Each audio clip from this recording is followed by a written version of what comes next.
असद और मरियम की शादी को 2 साल हो चुके थे। शुरुआत में दोनों ने कभी नहीं सोचा था कि एक दिन तलाक का शब्द भी जुबान पर आएगा, लेकिन धीरे धीरे हालात ऐसे बने कि बात छोटी नहीं रही। असल में झगड़े बड़े नहीं थे, कभी मोबाइल देर से उठाने पर शक, कभी सोशल मीडिया पर दूसरों की जिंदगी देखकर तुलना, कभी घर वालों की बेवजह दखल और कभी ये जिद कि मैं ही सही हूँ। असद को लगता था कि आजकल तलाक आम बात है, सब कर रहे हैं, हम भी कर लेंगे। एक दिन बात बहुत बढ़ गई। गुस्से में असद ने कह दिया, शायद तलाक ही ठीक है। मरियम ने पहली बार चुप्पी तोड़ी, बोली, अगर रिश्ता बोझ बन गया है तो चलो छोड़ देते हैं, लेकिन अगर हम दोनों ने कभी एक दूसरे को समझने की कोशिश ही नहीं की तो गलती रिश्ते की नहीं हमारी है। दोनों कुछ दिनों के लिए अलग रहे। इस दूरी ने उन्हें सिखाया कि रिश्ते सिर्फ सब्र से नहीं, समझदारी से भी चलते हैं। मरियम को एहसास हुआ कि हर बात मन में दबा कर रखना सही नहीं, और असद को समझ आया कि हर बात में हुक्म चलाना समझदारी नहीं। घर वालों ने बीच बचाव कराया, बात हुई। पहली बार दोनों ने ये नहीं कहा कि मैं सही हूँ, बल्कि ये पूछा, मैं तुम्हें कहाँ समझ नहीं पाया। मरियम ने कहा, बीवी को शौहर का हाल समझना चाहिए। असद ने कहा, और शौहर को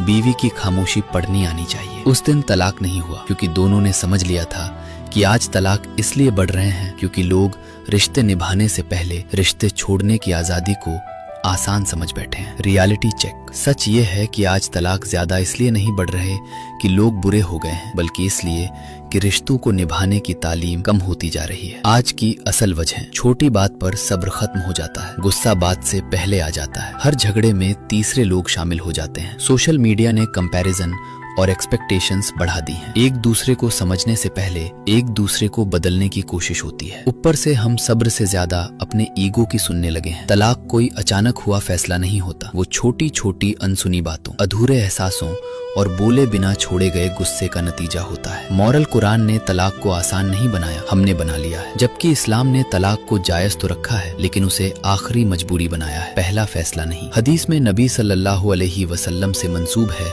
कि अल्लाह के नजदीक हलाल चीजों में तलाक सबसे नापसंद अमल है, यानी जायज होने के बावजूद इसे आखिरी मजबूरी बनाया गया है।